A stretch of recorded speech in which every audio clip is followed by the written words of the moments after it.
उद्धव ठाकरे जेव्हा मुख्यमंत्री होते आणि त्याचबरोबर आपल्या परिषदेचे सदस्यसुद्धा होते, तर त्यांचा जो कार्यकाळ राहिलेला आहे, त्यांचे कामं यावर आपलं मत काय? बाळासाहेब खरे वाघ होते.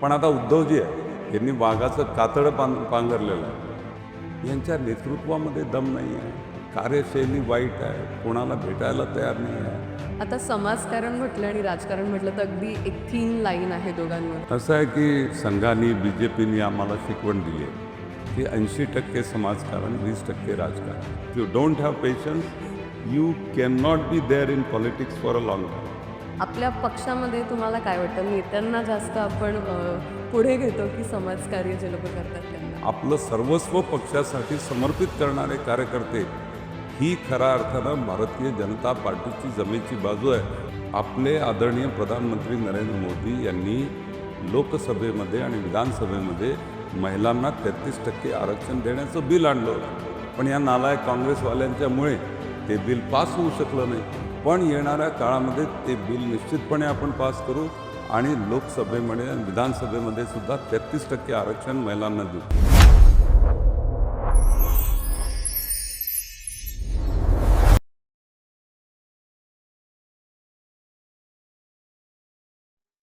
नमस्कार मंडळी, पुन्हा एकदा तुमचं सगळ्यांचं स्वागत आहे आपल्या वन नेशन स्टुडिओमध्ये आणि आपल्या वन नेशन स्टुडिओच्या द पीपल्स चॅप्टरमध्ये. आज माझ्याबरोबर एक असं व्यक्तिमत्व आहे, ज्यांनी आपल्या वैद्यकीय क्षेत्रातील सेवेला राजकारणाशी जोडत आपल्या लोकांमध्ये एक वेगळीच ओळख ही निर्माण केली आहे. तरी त्यांचा प्रवास कसा राहिलेला आणि आजपर्यंत त्यांचा एक्सपिरियन्स सांगायला गेलं तर अगदी 30 वर्षांपेक्षा जास्तच आहे या क्षेत्रात. तरी आज माझ्याबरोबर आपल्या सगळ्यांचे लाडके आणि एक वेगळीच ओळख निर्माण करणारे डॉक्टर राजीव पोद्दार सर जोडलेले आहे. सगळ्यात पहिले नमस्कार. वेलकम सर आणि नमस्कार. खूप आनंदी आहोत की तुम्ही आमच्याबरोबर जोडले पुन्हा एकदा. तरी सर सगळ्यात पहिले तर तुमच्याबद्दल आम्हाला थोडं जाणून घ्यायचं आहे. म्हणजे एक डॉक्टर म्हणताना समाजकारणात येणं आणि लोकांमध्ये एक वेगळीच ओळख निर्माण करणं ही खूप मोठी गोष्ट आहे. तरी तुमचा प्रवास कसा सुरू झाला? तुम्हाला इंटरेस्ट कुठनं आला? याच्याबद्दल जाणून घ्यायला आवडेल.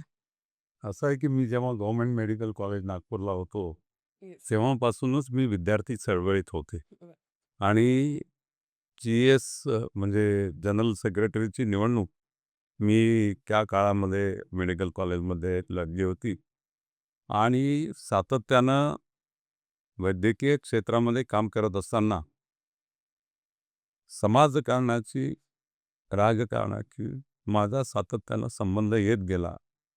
आणि मला ती आंतरिक इच्छाच होती की मला समाजकारणात आणि राजकारणात काम करायचं आहे.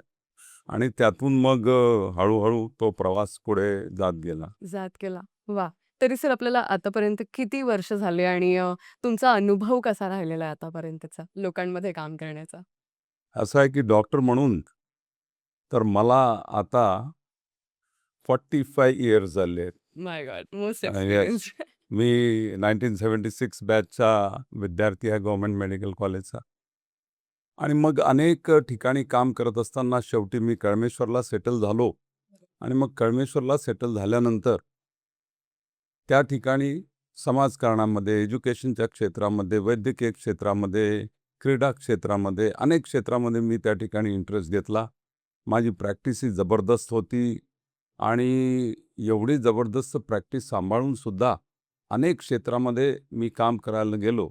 आणि मग नंतर हळूहळू माझा राजकारणाशी संबंध आला आणि मग मी राजकारणात काम सुरू केलं. नक्कीच. आणि सर आपण मूळ तर अमरावतीचे आहात, हो ना? तर तुम्ही असं का डिसाईड केलं, की नागपूरच्या ग्रामीण भागातच काम करायचं आणि गडचिरोलीसारख्या एरियामध्ये तुम्ही सेवा दिलेली आहे, तर त्यावर काय म्हणणं? असं आहे की MBBS झाल्यानंतर मी तर मुंबईला होतो 2 वर्ष. बरोबर. 2 वर्ष मुंबईला राहून प्रख्यात KEM सारख्या हॉस्पिटलमध्ये मी त्या ठिकाणी अनुभव घेतला. आणि मग माझ्या लक्षात आलं की मुंबई, नागपूरला वैद्यकीय सेवा मोठ्या प्रमाणात उपलब्ध आहे. पण ग्रामीण भागामध्ये चित्र हे अतिशय विदारक आहे, वाईट आहे. आणि अशा परिस्थितीमध्ये मग मी निर्णय घेतला की आता आपण ग्रामीण आणि दूरगामी क्षेत्रामध्ये त्या ठिकाणी सेवा दिल्या पाहिजे. आणि मग मी गडचिरोलीला जेव्हा जॉईन झालो, तेव्हा मी अशा ठिकाणी होतो की जिथे वैद्यकीय अधिकारी जायला तयार नाही, कर्मचारी जायला तयार नाही. म्हणजे गडचिरोलीच्या शेवटच्या टोकावर असलेलं अंकिसा गाव होतं, सिरोंचाच्याही पुढे, ज्याच्या पुढे गडचिरोली संपतं. त्या ठिकाणी मी माझी वैद्यकीय सेवा दिली आणि त्या काळामध्ये तर नक्षलवाद होता आणि नक्षलाईट लोकंसुद्धा ट्रीटमेंटसाठी त्या ठिकाणी येत होते. अशा अतिशय दुर्गम भागामध्ये मी त्या ठिकाणी वैद्यकीय सेवा दिली आणि मला आंतरिक ही अनुभूती झाली होती की आता आपण मेट्रो सिटीपेक्षा ग्रामीण भागामध्येच वैद्यकीय सेवा जास्तीत जास्त दिल्या पाहिजे. बरोबर. सर्व शहरातली इतकी मोठी संधी सोडून एका ग्रामीण भागात जाणं खरंच खूप मोठी गोष्ट आहे. तरी आता तुम्ही मला जे 2-3 नावं मेन्शन केली, मी बहुतेक फर्स्ट टाईमच ऐकलेले आहे गडचिरोली क्षेत्रातील, हो ना? तर तिथला तुमचा कुठला असा अनुभव आहे तुमच्या अख्ख्या असा आयुष्यातला, जो तुमच्या अजूनही आठवणीत आहे किंवा एक वेगळा काहीतरी तुम्हाला ते देऊन गेलं जीवनात, ज्याने तुमचा दृष्टिकोन बदलला असेल? असं काहीतरी सांगता येईल? आणि त्या भागामध्ये लँग्वेजचा प्रॉब्लेम होता. लोकांना कन्व्हिन्स करणं कठीण होतं. अंधश्रद्धा खूप जास्त होती आणि नक्षलाईटचा प्रभाव खूप जास्त होता आणि मला आठवतं की एक दिवस रात्री 2 वाजता 5 बंदूकधारी नक्षलाईट हे मला त्या ठिकाणी त्यांनी उठवलं आणि त्यांनी म्हटलं की या पेशंटला आमचं बघा. हा अरे बापरे! पेशंट अतिशय सीरियस आहे. हा काही करून दुरुस्त झाला पाहिजे. आणि नंतरच्या काळामध्ये मात्र मी त्यांना सांगितलं की मी डॉक्टर आहे आणि त्यामुळे तुम्ही नक्षलाईट आहे, नाही याच्याशी माझा काही संबंध नाही. मानवतेच्या दृष्टीनं मी ती सेवा निश्चितपणे देणार आणि त्या भागामध्ये त्या काळामध्ये डॉक्टरच नव्हते. अशा परिस्थितीमध्ये मी मुंबईहून ट्रेन होऊन आलो होतो. गव्हर्नमेंट मेडिकल कॉलेजचा प्रचंड अनुभव होता आणि त्या आधारावर खूप जास्त काम मी त्या ठिकाणी निश्चितपणे केलेलं आहे. हो. म्हणजे एका मूव्ही सीनसारखा हा सगळा अनुभव तर वाटतोय. निश्चित. आणि तुम्ही मला सांगितलेलंच जसं, की डॉक्टर जेव्हा तुम्ही प्रॅक्टिस होते किंवा एज्युकेशन करत होते, तेव्हापासूनच तुम्हाला इकडे राजकारणाशी होतं. पण असा कुठे तुम्ही ठामपणे निश्चय घेतला, की आता तर आपल्याला राजकारणात आणि समाजकारणात सुद्धा जायचंच आहे म्हणून? हा एक प्रवास कसा घडला नेमका? 1994 ची गोष्ट आहे की ज्यावेळेस विधानसभेची निवडणूक लागली होती आणि आमच्या कळमेश्वर विधानसभा क्षेत्र त्यावेळेस होतं बरोबर. आणि त्या विधानसभा क्षेत्रामध्ये शिवसेनेचे रमेश अडाऊ हे उमेदवार होते आणि त्यांनी मला विनंती केली की साहेब तुम्ही अतिशय चांगलं बोलता, प्रचार आणि प्रसार तुमच्या माध्यमातून चांगला होतो, आपण अनंत अडचणीतून जात आहे, काँग्रेसच्या सोबत आणि राष्ट्रवादी काँग्रेसच्या सोबत आपली टक्कर आहे, आपण सातत्यानं पराजित होतो आहे, तर तुम्ही जर माझ्यासोबत आले तर मलाही त्या ठिकाणी स्फूर्ती मिळेल आणि आपल्याला चांगला प्रचार आणि प्रसार करता येईल. आणि मग त्या निवडणुकीपासून मी सक्रियपणे राजकारणात काम करणं सुरू केलं. गावोगावी जाऊन प्रचार केला, सभा घेतल्या, संघटन नव्हतं, पैसा नव्हता, अनंत अडचणी होत्या आणि अतिशय कुरघोडीचं राजकारण होतं. त्या राजकारणामध्ये कोणाच्याही दबावाला बळी न पडता आम्ही त्या ठिकाणी ते कार्य सुरू केलं आणि हळूहळू तो राजकारणाचा प्रवास हा पुढे जात गेला. बरोबर. म्हणजे एखादं मोठं वृक्ष बनवायसाठी एक छोटंसं बी पेरावं लागतं, ते तुम्ही येस, केलं येस, नेमकं. येस. वॉव! आणि सर मला असं कळण्यात आलं, की तुम्ही संघासोबत पण जोडलेले आहात म्हणून. हो. तर तुमचा पर्सनल अनुभव आणि त्याचबरोबर समाजकारणाची भूमिका संघाने काय आणली तुमच्या आयुष्यामध्ये? असं आहे की संघविचाराशी तर मी पहिलेपासूनच जोडलेलं. बरोबर. माझ्या मोठ्या भावाचा मुलगा, तो तर आता विदर्भाचा संघाचा संपर्क प्रमुख आहे, शैलेश पोद्दार. आणि संघाला आमचं पूर्ण घराणं जुळलेलं आहे आणि संघाचे विचार हे आमच्या रोमरोमामध्ये त्या ठिकाणी आहेत. आणि संघाचा विचार काय आहे? संघाचा विचार आहे राष्ट्रप्रथम. संघाचा विचार आहे राष्ट्राला सर्वोपरी त्या ठिकाणी पुढे नेणं, एक विकसित आणि शक्तिशाली राष्ट्र तयार करणं, हा संघाचा विचार आहे. आणि त्यामुळे संघाचा हा विचार हा अंतर्मनामध्ये एक प्रेरणा मला निश्चितपणे देऊन गेला आणि त्या आधारावरच मी राजकारणामध्ये इतके वर्ष काम करत गेलो. नक्कीच. आणि बहुतेक आजच्या यंग पिढीला सुद्धा खूप जास्त गरज आहे अशा सगळ्या विचारांना अंगीकृत करण्याची. निश्चितपणे. नक्कीच. आणि सर आता समाजकारण म्हटलं आणि राजकारण म्हटलं तर अगदी एक थिन लाईन आहे दोघांमध्ये राईट, म्हणते. राईट. तर या दोनही शब्दातील अंतर तुम्ही कसा सांगाल आणि कुठला शब्द तुम्हाला जवळचा वाटतो? असं आहे की संघाने BJPने आम्हाला शिकवण दिली आहे की 80% समाजकारण 20% राजकारण. निवडणुकीच्या वेळेस राजकारण पूर्ण ताकदीने करायचं, पण बाकी वेळेस त्या ठिकाणी समाजकारणाच्या माध्यमातून एकतर सगळ्या जाती पंथ धर्माच्या लोकांना न्याय देण्याचा प्रयत्न करायचा, सगळ्या लोकांना जोडण्याचा प्रयत्न करायचा, आपलं संघटन वाढवत आपला भौगोलिक विस्तार त्या ठिकाणी करायचा आणि समाजातल्या शेवटच्या माणसाची सेवा ही आपल्याला कशी करता येईल, त्याला रिलीफ कसा देता येईल आणि पंडित दीनदयाल उपाध्याय यांनी सांगितलेला अंत्योदयाचा मंत्र तो आपल्याला प्रत्यक्षात कसा उतरवता येईल, या दिशेनंच काम करणं हे आम्हाला निश्चितपणे शिकवण्यात आलं आहे आणि तीच प्रेरणा घेऊन मी काम करत आलो. नक्कीच. तरी सर आता 30 वर्षांचा कार्यकाळ हा तुमचा राहिलेला आहे. तरी तुमचं राजकारणात असं कोणतं व्यक्तिमत्व तुम्हाला आवडतं? आदर्श कुणाला म्हणता तुम्ही? आदरणीय श्रद्धेय अटल बिहारी वाजपेयी हे माझे आदर्श होते आणि अटलजींच्या त्या काळामध्ये अनेक सभा ह्या मी त्या ठिकाणी अटेंड केल्या आहे. अनेक ठिकाणी त्यांच्यासोबतही प्रवास केला आहे. मुंबईला सुद्धा जे अधिवेशन झालं त्या अधिवेशनात सुद्धा मी होतो आणि एक अतिशय प्रभावी नेतृत्व करणारं व्यक्तिमत्व आणि एकीकडे कविहृदय, दुसरीकडे अतिशय चांगलं वक्तृत्व आणि तिसरीकडे पारदर्शी कारभार की ज्या माध्यमातून कोणी त्यांच्यावर 1% लांछन लावू शकणार नाही, अशा प्रकारचं एक आदर्श व्यक्तिमत्व हे त्या ठिकाणी अटलजींचं होतं आणि निश्चितपणे त्यांच्यापासून प्रेरणा घेत आम्ही काम करत आलो आहे. नक्कीच.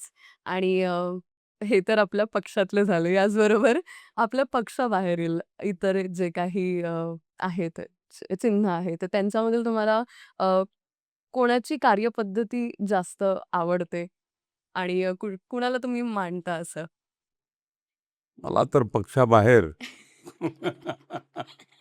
कोणतंच व्यक्तिमत्व सध्या तरी दिसत नाही. दिसत नाही. Oh my God! आणि सर आपला इतका जो काळ निघून गेला, यामध्ये सगळ्यात जास्त कठीण काळ तुम्हाला कुठला वाटला? कुठला वर्ष किंवा कुठला असा वेळ निघालाय तुमचा, जो जास्त कठीण ठरलेला? 2000 साली मी कळमेश्वर तालुक्याचा अध्यक्ष झालो बरोबर. आणि त्या ठिकाणी सातत्यानं काँग्रेसचा, राष्ट्रवादीचा दबदबा होता. काम करणं कठीण होतं. कोणी भारतीय जनता पार्टीचं काम करत असेल, तर त्याच्यावर अन्याय होत होते, अत्याचार होत होते, त्याच्यावर पोलीस केसेस होत होते आणि त्या ठिकाणी पूर्णपणे आतंकवादाचं राजकारण त्या काळामध्ये होते. अशाही काळामध्ये आम्ही कोणालाही न डगमगता पक्षनिष्ठा डोळ्यासमोर ठेवून त्या ठिकाणी सातत्यानं काम करत आलो. आम्हाला त्या काळामध्ये ही परिस्थिती होती की एखाद्या ग्रामपंचायतमध्ये एखादा सरपंच आमचा निवडून आला तर आम्हाला खूप आनंद व्हायचा. अशा प्रकारच्या बिकट परिस्थितीतून आम्ही वाटचाल केली. हळूहळू लोकांना जोडत गेलो, हळूहळू संघटन मजबूत करत गेलो, अनेक नेत्यांना आपण प्रवेश दिला आणि त्या माध्यमातून भारतीय जनता पार्टीचं संघटन हे सर्वव्यापी, सर्वस्पर्शी ते करण्याचा प्रयत्न आपण केला आणि त्याच्याच माध्यमातून एवढा मोठा बदल हा आता आपल्याला राजकारणामध्ये दिसतोय. दिसतं. नक्कीच सर. आणि यात चालतंय आता यूथ सुद्धा खूप जास्त ॲक्टिव्ह होतो आहे आणि आपला यूथ BJP थ्रू तर खूप जास्तच. तर लवकर यश यावा आपल्या यूथला, त्यासाठी तुमचा काय संदेश राहील त्यांच्यासाठी किंवा काय मेसेज राहील? असं आता युवकांना फास्ट अँड फ्युरियस ते आवडतं आणि त्यामुळे त्यांच्यामध्ये पेशन्स कमी आहे येस. आणि राजकारणामध्ये patience is a virtue. If you don't have patience you can not be there in politics for a long time. Right. शक्य नाही आहे आणि त्यामुळे कदाचित लवकर राजकारणात सक्सेस मिळाला पाहिजे यासाठी युवकांनी जे काही शक्य आहे ते केलं पाहिजे. पण ते करत असताना पहिली गोष्ट की एका पक्षासोबत, एका विचारधारेसोबत निष्ठेनं राहणं, ते त्यांनी शिकलं पाहिजे. तर आज इथे तिकीट नाही मिळाली दुसऱ्या पक्षात, तिथे काही त्याची सोय झाली नाही तर तिसऱ्या पक्षात. अशा प्रकारे जर केलं तर मग त्या व्यक्तिमत्वाचा विकास होत नाही आणि मग त्याला ती पर्सनॅलिटीला काही व्हॅल्यू राहत नाही. आणि त्यामुळे पक्षनिष्ठा, एका विचारधारेवर श्रद्धा ठेवून काम करणं आणि हे काम करत असताना सातत्यानं संयम ठेवणं आणि पक्षश्रेष्ठीवर त्या ठिकाणी श्रद्धा ठेवणं, हे मला असं वाटते की अतिशय महत्त्वाचं आहे. हे जर केलं तर युवकांना प्रचंड संधी आहे. आणि आज भारतीय जनता पार्टीने ठरवलं आहे की त्या ठिकाणी युवकांना मोठ्या प्रमाणात राजकारणात आणायचं. आज आमचे जे तालुक्याचे अध्यक्ष, मंडलाचे अध्यक्ष, जिल्ह्याचे अध्यक्ष, हे युवा लोकांना आम्ही त्या ठिकाणी संधी देतो आहे. आणि आता आपण पाहिलं असेल की आमचे राष्ट्रीय अध्यक्ष जे नितीन नवीन आहेत, ते केवळ 45 वर्षाचे आहेत आणि त्यांना अचानक राष्ट्रीय अध्यक्ष घोषित करण्याचं काम आमच्या पक्षाने केलेलं आहे. म्हणजे त्या माध्यमातून पक्षाचा संदेश स्पष्ट आहे की आता युवकांनी मोठ्या प्रमाणात राजकारणात आलं पाहिजे. राजकारणात अनेक संधी युवकांसाठी उपलब्ध आहे. पण ह्या संधीचं सोनं करण्यासाठी पेशन्स आणि संयम ठेवणं, श्रद्धा ठेवणं आणि निष्ठेनं राजकारणात काम करणं ते अतिशय महत्त्वाचं. येस. म्हणजे नक्कीच म्हणजे you have to be stick there for a long time. Yes, तेव्हाच तुम्ही येस, टिकू येस, शकता येस, तिथे. येस. नक्कीच. आणि सर जसं तुम्ही सांगितलेलं, की काँग्रेसचा काळ तेव्हा होता 2000 साली वगैरे, हो, हे जेव्हा हो. खूप जास्त कठीण होतं. तरी सुनील केदार याचा अबाध्य मानल्या जाणाऱ्या त्या मतदारसंघाला हो. तुम्ही तुमची किमया तिथे कशी निर्माण केली? भाजपचा झेंडा कसा फिरवला? प्रचंड परिश्रम घेतले. प्रचंड प्रवास केला. एक मोठी टीम उभी केली. आणि ज्यांचं सुनील केदारांशी जमत नव्हतं, त्या सगळ्या लोकांना सोबत घेतलं.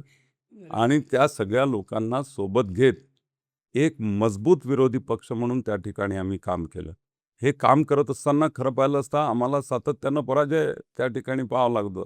2004 साली आम्ही जिंकू शकलो नाही, 2009 मध्ये नाही, 2014 मध्ये नाही, 2019 मध्ये मी स्वतः विधानसभा लढलो. सावनेर विधानसभा मी लढलो 2019 मध्ये. पण त्यावेळेस आदरणीय बावनकुळे साहेबांना त्या ठिकाणी विधानसभेची तिकीट न मिळाल्यामुळे एक वेगळं वातावरण जिल्ह्यामध्ये तयार झालं. त्याचा फटका मला बसला आणि 19लाही आम्ही त्या ठिकाणी निवडून येऊ शकलो नाही. पण आता 24ला 25 वर्षानंतर आणि कळमेश्वर तालुक्यामध्ये तर स्वातंत्र्यानंतर पहिल्यांदा भारतीय जनता पार्टीचा आमदार 2024 मध्ये डॉक्टर आशिष देशमुख यांच्या रूपानं निवडून आणण्याचं काम केलं आणि मी निवडणूक प्रमुख होतो. आणि मी त्या ठिकाणी घोषित केलं होतं 1 वर्षापूर्वी की मी आता विधानसभा लढणार नाही. 19ला लढलो, 24ला लढणार नाही. पण 19ला लढलो, हारलो, पण थांबलो नाही. तर अजून जोमानं काम करत गेलो. फक्त निर्णय यासाठी घेतला की शेवटी जातीपातीचं राजकारण होतं.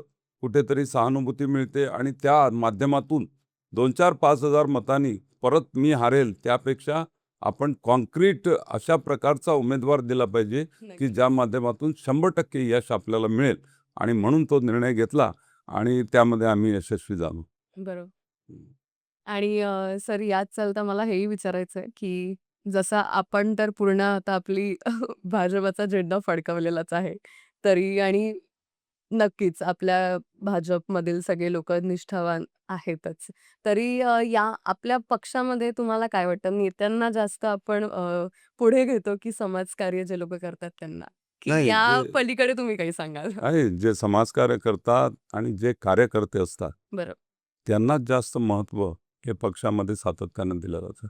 अनेक वर्षापासून काम करणारे कार्यकर्ते आणि निस्वार्थ वृत्तीनं काम करणारे कार्यकर्ते, केवळ एक विचारधारा डोळ्यासमोर ठेवून काम करणारे कार्यकर्ते, ही पार्टी ही आमच्यासाठी सर्व काही आहे, हा विचार मनामनामध्ये ठेवत त्या ठिकाणी आपलं सर्वस्व पक्षासाठी समर्पित करणारे कार्यकर्ते, ही खऱ्या अर्थानं भारतीय जनता पार्टीची जमेची बाजू आहे. आणि असे दैवी कार्यकर्ते आमच्याजवळ आहे. म्हणूनच आज हे संघटन एवढ्या मोठ्या प्रमाणात विकसित झालं आहे. बरोबर. आणि सर आता तुम्ही म्हटलं, की आम्ही यूथला पण खूप जास्त पुढे आणतोय. तरी जे जुने लोकं आहेत आणि आता युथसोबत महिलांना पण. महिलांना पण येस, ते वुमन पॉवर आलीच आहे. आता मला असं वाटतं, की त्यांना सेग्रिगेटच नको करायला पाहिजे. बरोबर ना? बरोबर, बरोबर. म्हणूनच आता तसं वुमेन्सला म्हणा किंवा जे जुने कार्यकर्ते आहे आणि त्याचबरोबर यूथ यांच्यामध्ये म्हणजे समतोल राखण्यासाठी आपण कसं कार्य करता? नाही, समतोल राखण्यासाठी अनेक लोकांना हे सांगावं लागतं, समजावावं लागतं, की बाबा आता जनरेशन बदलते आहे आणि त्यामुळे नवीन जनरेशनला आपण त्या ठिकाणी संधी दिली पाहिजे. आणि 99% जे ज्येष्ठ कार्यकर्ते आहेत ते समजून घेतात. 1-8% लोकं नाही ऐकत. ते मग कधी अपक्ष म्हणून उभे राहतात, कधी बंडखोरी करतात. तर तो विषय वेगळा. पण बाकी पक्षामध्ये सगळेजण पक्षाचा आदेश ऐकून त्या ठिकाणी काम करतात. राइट. हं. तर त्याचबरोबर वुमन एम्पॉवरमेंटसाठी तुमचं मत काय? मला हे पर्सनली नक्कीच जाणून घ्यायला आवडेल आणि नक्कीच. स्पेशली आपल्या ग्रामीण भागामध्ये. असं आहे निकिता, की वुमन एम्पॉवरमेंट हे अतिशय महत्त्वाचं आहे. राइट. आता आम्ही बघतोय, की ग्रामपंचायत लेव्हलला जी सरपंचासाठी आमची महिला लढते, ग्रामपंचायत सदस्यासाठी लढते, 50% आरक्षण आहे. पण यापूर्वीच्या काळात असं होत होतं, की कोणी नेता आहे, त्याची बायको आहे, त्याची बहीण आहे, त्याची आई आहे, तिला लढवायचं, अशा प्रकारचं राजकारण चालत होतं. आता हे राजकारणाचं चित्र बदलते आहे आणि खऱ्या अर्थानं काम करणाऱ्या महिला, ज्यांची स्वतःची इमेज आहे, ज्यांना समाजकारणाची, राजकारणाची आवड आहे, ज्यांनी संघटनेमध्ये काम केलेलं आहे, त्यांना मोठ्या प्रमाणात पुढे आणण्याचं काम आपण करतो आहे. आणि आपल्या पक्षामध्ये घराणेशाही तर नाहीच आहे. आणि त्यामुळे मेरिटच्या आधारावर ज्या महिला त्या ठिकाणी पुढे येतील, त्यांना पुढे आणण्याचा प्रयत्न आपण करतो आहे. आणि आता तुला माहिती आहे, की आपले आदरणीय प्रधानमंत्री नरेंद्र मोदी यांनी लोकसभेमध्ये आणि विधानसभेमध्ये महिलांना 33% आरक्षण देण्याचं बिल आणलं होतं. पण या नालायक काँग्रेसवाल्यांच्यामुळे ते बिल पास होऊ शकलं नाही. पण येणाऱ्या काळामध्ये ते बिल निश्चितपणे आपण पास करू आणि लोकसभेमध्ये आणि विधानसभेमध्ये सुद्धा 33% आरक्षण महिलांना देऊ. आणि आता जिल्हा परिषद, नगरपालिका आणि ग्रामपंचायतमध्ये जे 50% आरक्षण महिलांना आहे, तर उरलेले जे 50% आहेत ते पुरुषांसाठी राखीव नाही आहे. तिथे सुद्धा महिला लढू शकतात. त्यामुळे तिथे तर आता अशी परिस्थिती आहे, की 60% महिला आणि 40% पुरुष अशी स्थिती या स्थानिक स्वराज्य संस्थांमध्ये निर्माण झालेली आहे आणि महिला उत्कृष्टपणे कार्य करत आहेत. बरोबर. म्हणजे तेच आहे ना, एक जी बाई घर चालवू शकते, जिला सगळं अख्खं आयुष्य बनवायचं असतं. तेच म्हणतात ना, की जर घरातली स्त्री एकदम स्थिर राहिली की येस, सगळं येस. सांभाळू शकते. तसंच ऑब्व्हियसली जर ती राजकारणात पण आहे, तर सगळंच नक्कीच सांभाळेल. येस, येस, नक्कीच. येस. आणि सर आता असं ऐकायला येतंय, की काँग्रेसच्या शैलीचं राजकारण भाजपमध्ये सुद्धा दिसतं. अशी टीका करण्यात येते अशी आहे. टीका हो, असं अशी सर्व्हे टीका करण्यात येते. अशी टीका करण्यात हां, मी म्हणता किंवा असा सर्व्हे म्हणतो, काही लोकं म्हणतात. हां. तर पार्टी विथ डिफरन्स हे अजूनही कायम आहे का? काय वाटतं तुम्हाला? पार्टी विथ डिफरन्स हे अजूनही कायम. विचारधारेवर चालणारा पक्ष, कार्यकर्त्यांचा पक्ष आहे, कॅडर बेस्ड पार्टी आहे. आज हे काँग्रेसचे लोकं, राहुल गांधी, बाकी त्यांचे सगळे नेते हे नुसते त्या ठिकाणी मीडियासमोर जातात आणि स्टेटमेंट देतात, पण संघटन उभं करण्यासाठी काहीही करत नाही. आज भारतीय जनता पार्टी आहे, की आमचं आज महाराष्ट्रामध्ये, देशामध्ये त्या ठिकाणी प्रत्येक बूथवर संघटना आहे. एकही बूथ असा नाही आहे. 1000 वोटरचा एक बूथ राहतो. त्या 1000 वोटरच्या एका बूथमध्ये 30 लोकांचं भारतीय जनता पार्टीचं संघटन, की ज्यामध्ये महिला आहे, युवक आहे, की जे पार्टीचं काम त्या 1000 लोकांच्या बूथवर सातत्यानं करतात. हे संघटन 100% बूथवर भारतीय जनता पार्टीने तयार केलेलं आहे. प्राथमिक सदस्यत्वाच्या माध्यमातून 16 करोडच्या वर लोकं हे भारतीय जनता पार्टीचे प्राथमिक सदस्य आहे आणि आता ही जगातली सगळ्यात मोठी राजकीय पार्टी आहे. आणि यासोबतच आम्ही त्या ठिकाणी सातत्यानं पार्टीमध्ये दर 3 वर्षांनी फेरबदल घडवत आणतो. असं नाही आहे की एखाद्याला अध्यक्ष केलं तर तो 10 वर्ष, 15 वर्ष काँग्रेसमध्ये जसा आहे तोच अध्यक्ष राहील, तसं नाही आहे. तर दर 3 वर्षांनी त्यामध्ये परिवर्तन होत असतं. नवीन-नवीन लोकांना संधी दिल्या जाते, कार्यकारिणी तयार केली जाते. त्या कार्यकारिणीच्या माध्यमातून अनेक नवीन लोकांना राजकारणाच्या प्रवाहात आणलं जातं. त्यांना प्रशिक्षण दिलं जातं. त्यांना भारतीय जनता पार्टीची विचारधारा, भारतीय जनता पार्टीची कार्यपद्धती, भारतीय जनता पार्टीनी कार्यकर्त्यांनी कसं काम करावं आणि एक राजकीय कार्यकर्ता म्हणून त्यांनी जनतेशी कसं त्या ठिकाणी आपुलकीचं नातं निर्माण करावं, या सगळ्या गोष्टीचं प्रशिक्षण हे त्याला देऊन त्याच्या व्यक्तिमत्त्वाचा विकास घडवून आणण्याचं काम पार्टीच्या माध्यमातून सातत्यानं होत असतं. बरोबर.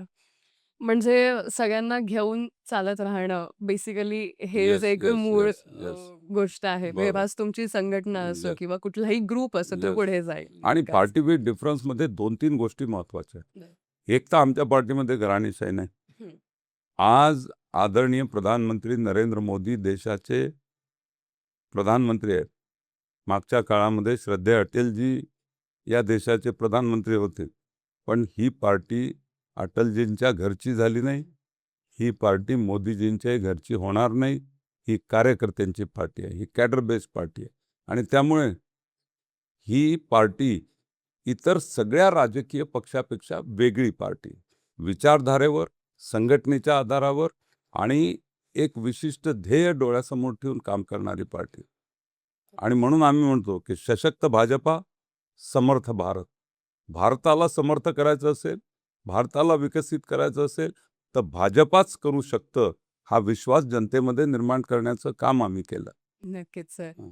आणि सर जसं भारताच्या विकासाची गोष्ट आली आहे आणि तुम्ही स्वतः एक डॉक्टर आहात, तरी एक सध्या खूप जास्त गाजलेला विषय म्हणजे नीट पेपर फुटीचा. तरी यावर आपलं मत काय आणि तुमचा संदेश काय असणार पुढील वाटचालीसाठी जे मुलं आता सध्या नीटसाठी प्रिपेअर करत आहे किंवा ज्यांचं आता एक्झाम आहे त्यांच्यासाठी? नाही, असं आहे की वर्षानुवर्ष मुलं तयारी करतात. बरोबर. मी सुद्धा त्याच्यातून गेलो आहे. मलाही अच्छा. माहिती आहे. मी मेरिटचा विद्यार्थी होतो. तेव्हाच मेडिकल कॉलेजला ॲडमिशन मिळाली. तेव्हा तर प्रायव्हेट मेडिकल कॉलेजेसही नव्हते. राइट. तर वर्षानुवर्ष कष्ट उपसून, परिश्रम करून, अभ्यास करून, सगळी तयारी करून मुलं आपल्या परीक्षेसाठी तयार होतात. आणि अशा वेळेस पैशाच्या आधारावर त्या ठिकाणी कोणी पेपर त्या ठिकाणी विकत घेत असेल, पेपर फुटीचा त्या ठिकाणी कार्यक्रम होत असेल, तर हे अतिशय दुर्दैवी आहे, अतिशय वाईट आहे. आणि NTA याला तर आता प्रधानमंत्र्यांनी, नॅशनल टेस्टिंग अकॅडमी जी आहे, याला आता प्रधानमंत्र्यांनी मॉनिटर करणं सुरू केलं आहे. आणि त्यांना सांगितलं आहे की यानंतर जर गडबड झाली तर तुम्हाला आम्ही गजाआड केल्याशिवाय राहणार नाही. पण आता लोक काय म्हणतात की यामध्ये केंद्र सरकारचा हात आहे. केंद्र सरकारचा हात नाही आहे. एक स्वायत्त संस्था आहे, नॅशनल टेस्टिंग एजन्सी. तिला हे काम दिलं आहे. त्यांना सांगण्यात आलं आहे की कुठेही 0.01% सुद्धा पेपर लीक होता कामा नये. याची सगळी काळजी घेणं हे तुमचं काम आहे. आणि भविष्यात जर असं झालं तर या संस्थेच्या सगळ्या संचालकावर कडक कारवाई करण्याचं काम आदरणीय प्रधानमंत्री निश्चितपणे करतील. विद्यार्थ्यांना त्रास झाला त्याबद्दल मी दिलगिरी व्यक्त करतो. आणि आजच पेपर आहे. आज येस, 21 आजच तारीख आहे. पेपर आजच आहे. पेपर आहे. आणि सगळ्या प्रकारची काळजी आता घेण्यात आलेली आहे. पेपर आता एरोप्लेनद्वारे, हेलिकॉप्टरद्वारे पोहोचवण्याचं काम करण्यात आलेलं आहे. आणि त्या ठिकाणी जे जे दोषी होते पेपर फुटीमध्ये त्या सगळ्यांना गजाआड करण्याचं काम आणि त्यांच्यावर त्या ठिकाणी कायदेशीररित्या मोठी कारवाई करण्याचं काम हे निश्चितपणे सरकार करत आहे. कोणालाच त्या ठिकाणी क्षमा देण्याचं कारणच नाही आहे. तर जे दोषी असतील त्यांच्यावर कायद्याप्रमाणे मोठ्या प्रमाणात त्यांना सजा मिळाली पाहिजे या दृष्टीनं सरकार काम करतं. नक्कीच. म्हणजे ही खूप एक तुम्ही स्वतः डॉक्टर असल्यामुळे तुम्हाला खूप जवळचा विषय राहणार नक्कीच हा, की असं होणं नक्कीच, नक्कीच, नक्कीच नक्कीच. खूप वाईट आहे. वाईट. नक्कीच सर. आणि त्याचबरोबर अ, आपल्या नागपूर जिल्ह्यातील महसूल मंत्री बावनकुळे साहेब अ, यांचं नेतृत्व हे बऱ्याच वर्षांपासून आहे. तर तुम्हाला असं वाटतं का, की यांचं नेतृत्व असल्यामुळे तुम्हाला संधी उशिरा मिळाली म्हणून राजकारणात? असं नाही आहे. बावनकुळे साहेब आणि मी सोबत राजकारणात कामाला सुरुवात केली. बरोबर. आणि पक्षाने मला अनेक प्रकारच्या संधी दिल्या. लोकांना वाटतं की याला संधी कमी मिळाली. मला संधी कमी मिळाली. मी तालुक्याचा अध्यक्ष होतो. मी जिल्ह्याचा सरचिटणीस 2दा होतो. मी जिल्हाध्यक्ष 2 टर्म होतो. 7 वर्ष मी नागपूर ग्रामीणचा जिल्हाध्यक्ष होतो. मी प्रदेश कार्यकारिणीमध्ये आहे. मला 2019मध्ये निवडणूक लढण्याची संधी दिली. जिंकता नाही आलं त्याला पार्टी काय करणार? त्याला बावनकुळे साहेब काय करणार? आणि त्यामुळे आता मला 2019मध्ये निवडणूक जिंकता आली नाही. 2024मध्ये मीच रिफ्यूज केलं की मी लढत नाही. नाहीतर मलाच मिळाली असती परत. आणि मग आता पार्टीनी संधी दिली. त्यामुळे पक्ष सातत्यानं संघटनेमध्ये तर मला खूप काम करण्याची संधी पक्षाच्या माध्यमातून मिळाली. माझं जे आज रेप्युटेशन, नाव, प्रतिमा तयार झाली आहे, ती पक्ष संघटनेमध्ये मला अनेक प्रकारच्या संधी मिळाल्या. त्या माध्यमातूनच माझं नेतृत्व हे विकसित झालं आहे. आणि आता तर विधान परिषदची संधी ही पक्षाने मला निश्चितपणे दिलीच आहे. आणि बावनकुळे साहेब आमचे नेते आहेत. आणि ते सातत्यानं खंबीरपणे माझ्या पाठीमागे उभे आहेत. नागपूर जिल्ह्यातलं कुठलंही काम असो, ते मला सातत्यानं सांगतात, की हे काम असं करायचं आहे, तुम्ही जबाबदारी घ्या. आणि एकदा जबाबदारी घेतली, तर ती जबाबदारी पूर्ण क्षमतेने पार पाडण्याचं काम मी सातत्यानं नागपूर जिल्ह्यामध्ये करत आलो आहे. बरोबर सर. आणि तसंच आता सध्याच्या राजकारणात आपल्या पक्षामध्येच तुम्हाला कोणाची कार्यपद्धती जास्त प्रभावी वाटते? आणि प्रत्येकाची कार्यपद्धती वेगळी आहे निकिता. असं आहे, की गडकरी साहेबांची स्टाईल वेगळी आहे. देवेंद्रजींची स्टाईल वेगळी आहे. बावनकुळे साहेबांची स्टाईल वेगळी आहे. आणि त्यामुळे ते कंपेअर करता येत नाही. पण एक गोष्ट आहे, की ही सगळी मंडळी अतिशय एफिशियंट आहे. अतिशय कार्यक्षमतेनं काम करणारी, ट्रान्सपरंटली काम करणारी आहे, लोकाभिमुख राजकारण करणारी सगळी मंडळी आहे. आणि त्यामुळे ॲडमिनिस्ट्रेशनवर प्रचंड त्या ठिकाणी दबाव निर्माण करत लोकहिताचे निर्णय हे तातडीनं घेतले गेले पाहिजे, यासाठी सगळी मंडळी पूर्ण क्षमतेने काम करतात. बरोबर. तरी सर आता ग्रामीण क्षेत्रामध्ये बहुतेक व्यवसाय म्हणा किंवा कुठल्याही प्रकारचा रोजगार म्हणा, हा भरपूर कमी प्रमाणात आपल्याला दिसतोय किंवा आता भरपूर गोष्टी आलेल्या आहेत म्हणून वाढतही चाललंय. पण यावर तुमचं मत काय आणि तुमचे प्लॅन्स काय पुढे, की आपण ग्रामीण क्षेत्रातील यूथला कसं रोजगार वाढवू शकतो त्यांचा? एकतर असं आहे, की रोजगार मोठ्या प्रमाणात उपलब्ध आहे. प्रश्न एवढाच आहे, की आमच्या लोकांना घराजवळच रोजगार पाहिजे. ती अडचण आहे. नाहीतर माझ्याजवळ तर एम्प्लॉयमेंट देणारी एजन्सी. ते म्हणते, "का रे बाबा जातो का संभाजीनगरला? 21,000 मिळतील सुरुवातीला." तो म्हणतो, "नाही साहेब, मी संभाजीनगरला जात नाही. माझं काही होणार नाही. मला तुम्ही कळमेश्वरला JSWमध्ये नोकरी द्या." आता कळमेश्वर JSW किती लोकांना नोकरी देणार आहे? आणि शेवटी ती प्रायव्हेट फॅक्टरी आहे. त्यामुळे त्यांचं सॅच्युरेशन झालेलं आहे. आता जेव्हा कोणी रिटायर होईल, तेव्हा ती वॅकन्सी तयार होते, नाहीतर वॅकन्सीच तयार होत नाही. आणि लोकांना असं वाटतं, की तिथेच रोजगार, तिथेच रोजगार. घरच्या भाकरीवरच त्या ठिकाणी काम चाललं पाहिजे, अशी मानसिकता आहे. मला वाटते, की तरुणांनी ही मानसिकता बदलवण्याची आवश्यकता आहे. निकिता, आता तू आहे. तू त्या ठिकाणी पूर्ण महाराष्ट्रामध्ये जाते.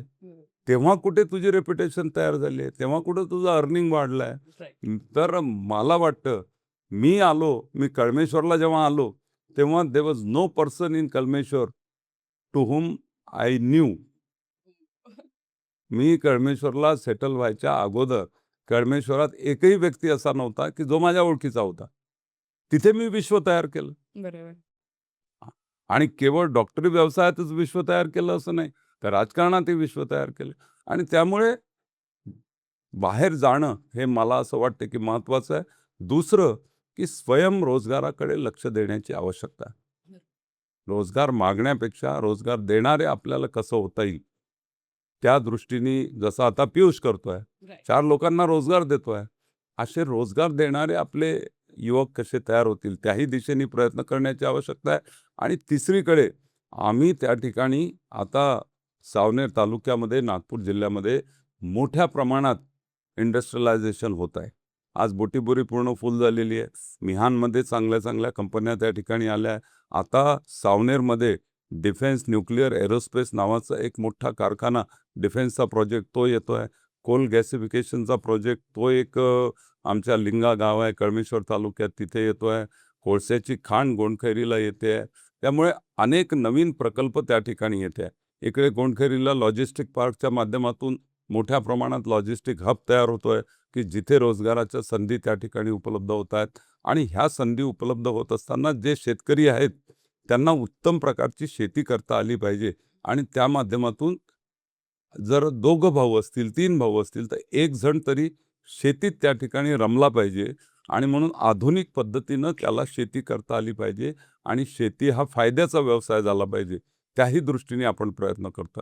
तर आपले प्रयत्न सगळ्या अँगलनी त्या ठिकाणी सुरू आहेत, की ज्या माध्यमातून तरुणांना त्या ठिकाणी चांगल्या संधी आपल्याला उपलब्ध करून देता येईल. Yes, right.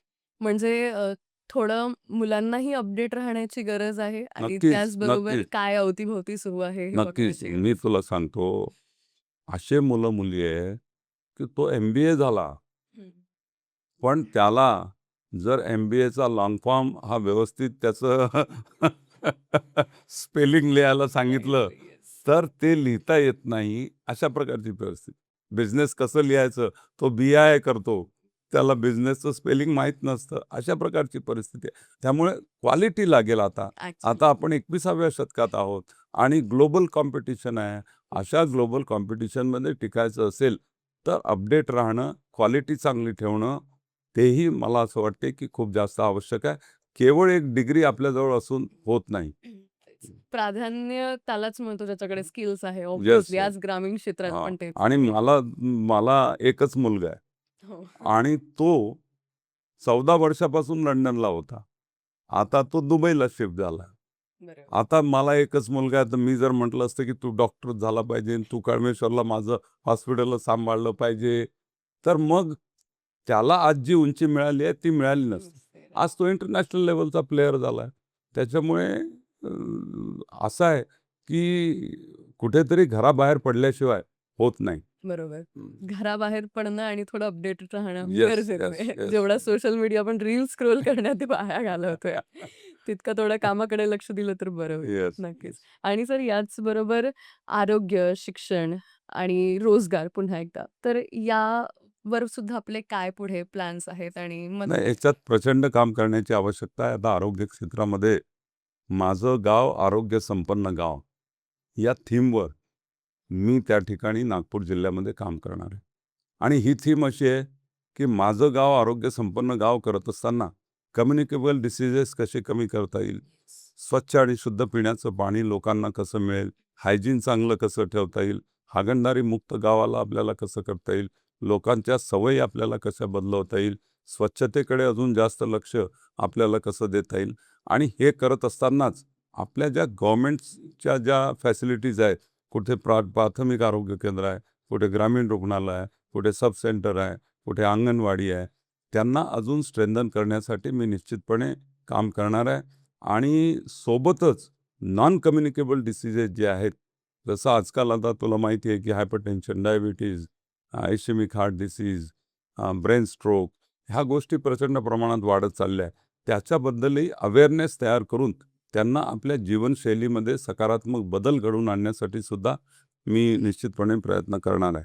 नक्कीच.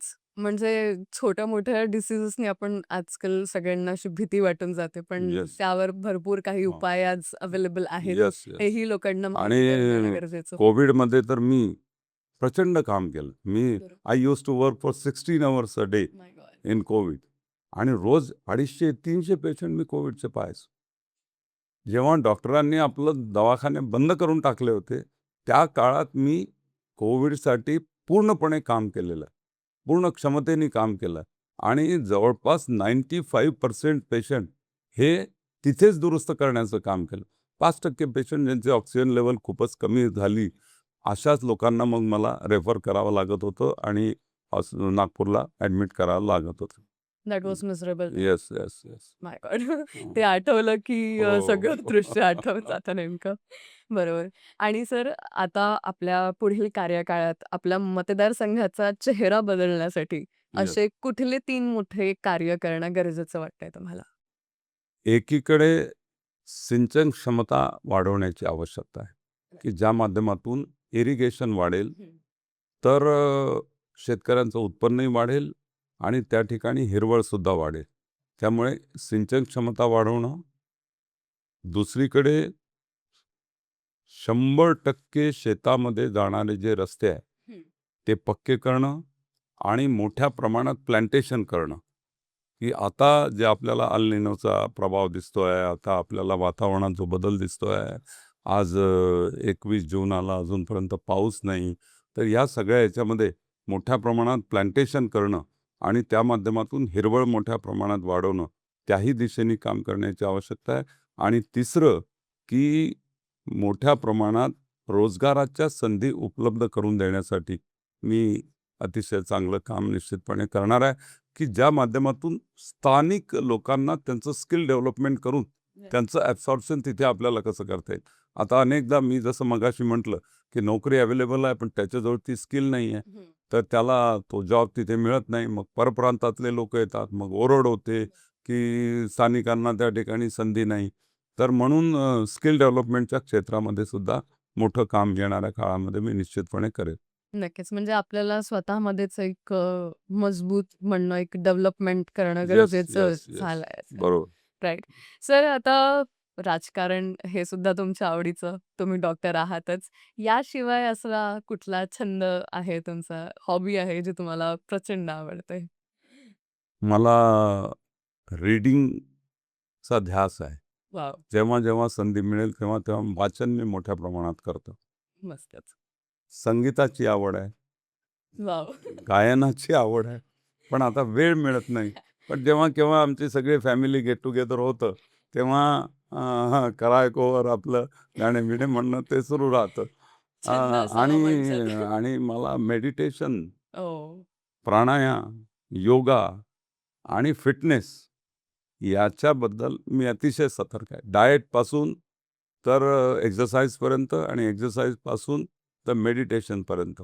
मग याच्यात अनेक प्रकारचे क्लासेससुद्धा मी अटेंड केले आहे, की ज्या माध्यमातून स्वसंमोहनाच्या माध्यमातून आपल्याला आपल्या व्यक्तिमत्त्वामध्ये परिवर्तन कसं घडवून आणता येईल. त्याला सेल्फ हिप्नॉसिस म्हणतात.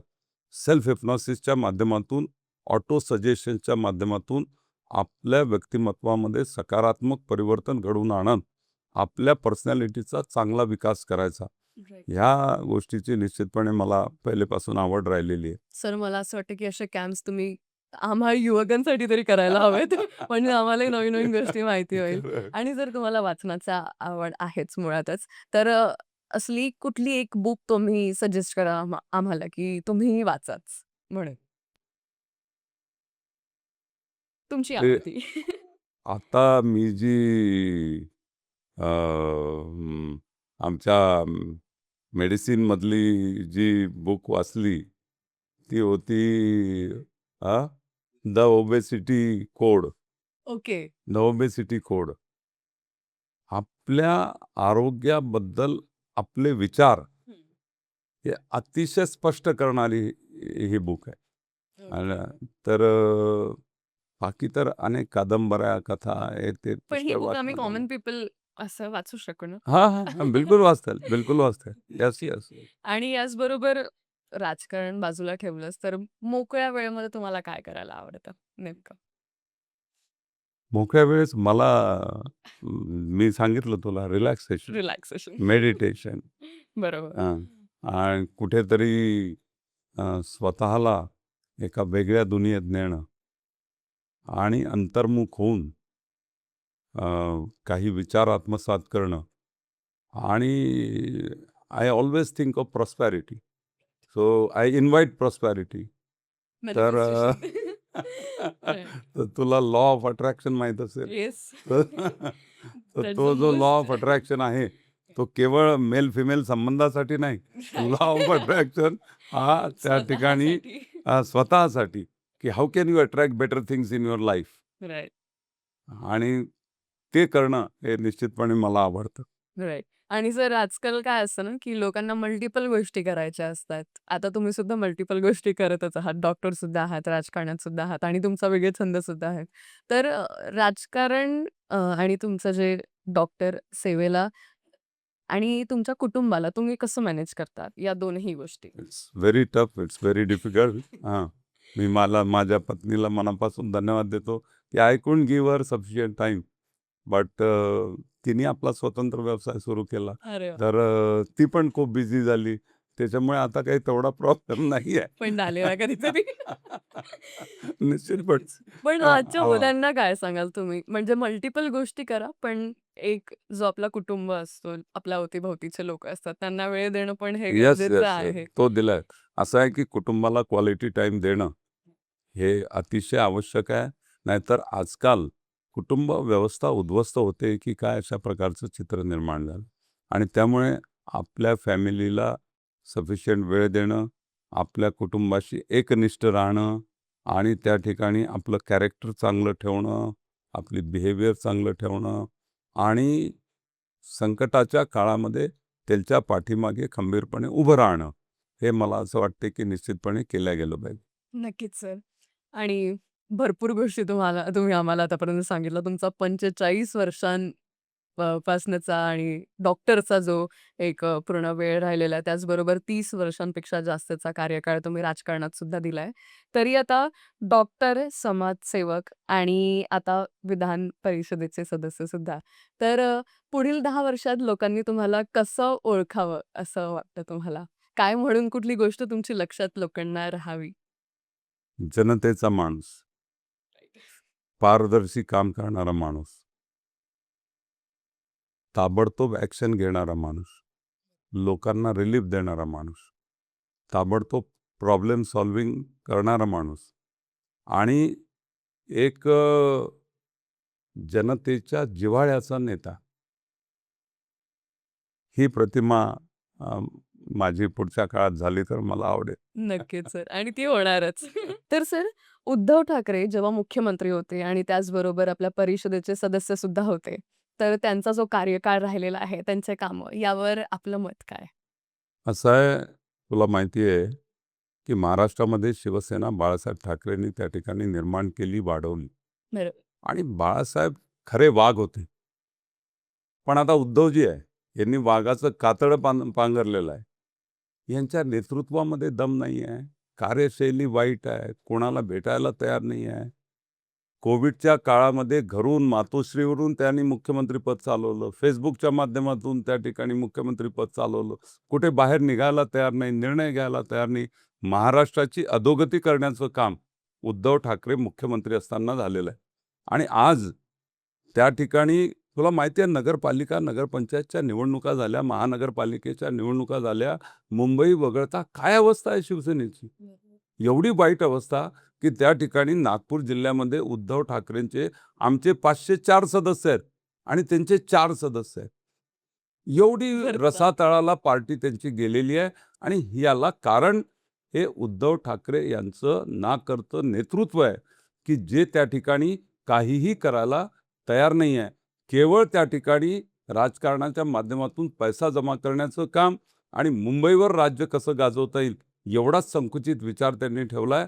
आणि म्हणून आज शिवसैनिक हे मोठ्या प्रमाणात एकनाथजी शिंदे यांच्याकडे गेलेले आहेत आणि आज एकनाथजीच्या रूपानं महाराष्ट्राला एक अतिशय चांगलं नेतृत्व मिळालं आहे. बरोबर. नक्कीच सर. सर एक छोटासा रॅपिड फायर आम्ही तयार केलेला आहे. भरपूर प्रश्नांची उत्तरं तुम्ही आम्हाला एकदम जबरदस्तपणे दिलेली आहे. तरी आता हे जे प्रश्न राहतील माझे ते तुम्हाला एकच द्यायचा आहे. 2 मधून 1. It's the toughest I know but तुम्हाला करायचं आहे. चालेल. ठीक आहे, सुरू करूयात? येस. तर पहिला माझा, मोदीजींचे शासन की अटलजींचे शासन? मोदीजी. अरे वाह!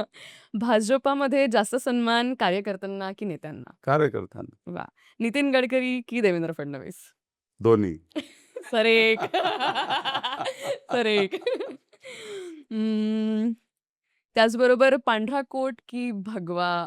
पूर्वी पांढरा, आता भगवा. अरे वाह! स्टेथोस्कोप की माईक? पहिले स्टेथोस्कोप, आता माईक. अरे!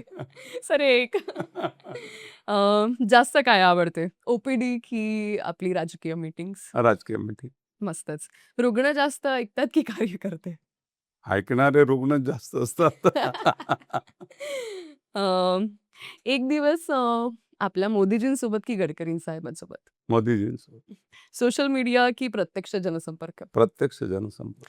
राजकारण बाजूला ठेवलं तर वैयक्तिक मैत्री शिवसेनेत जास्त की राष्ट्रवादीत? शिवसैनिक. अरे वाह! आणि सर त्याचबरोबर नथुराम गोडसे यांनी केलेला वध हा योग्य की अयोग्य? अयोग्य. आणि तुमचा पहिला प्राधान्य हा मनुस्मृतीला की संविधानाला? संविधानाला. नक्कीच. Thank you so much sir. Thank you. पण तुम्ही आमचं रॅपिड फायर असं एका ह्याच्यामध्ये नाही दिलं. पण ठीक आहे, चला चालेल. त्याचबरोबर पुढील वाटचालीसाठी खूप खूप शुभेच्छा खूप खूप आणि धन्यवाद. खूप खूप उद्यापासून धन्यवाद. तुमचा एक वेगळा येस. कार्यकाळ सुरू येस, होत आहे. येस. त्यासाठी ऑल द आणि बेस्ट. अतिशय चांगला इंटरव्ह्यू तू घेतला त्याबद्दल खूप खूप धन्यवाद. Thank you so much. Very good, very good.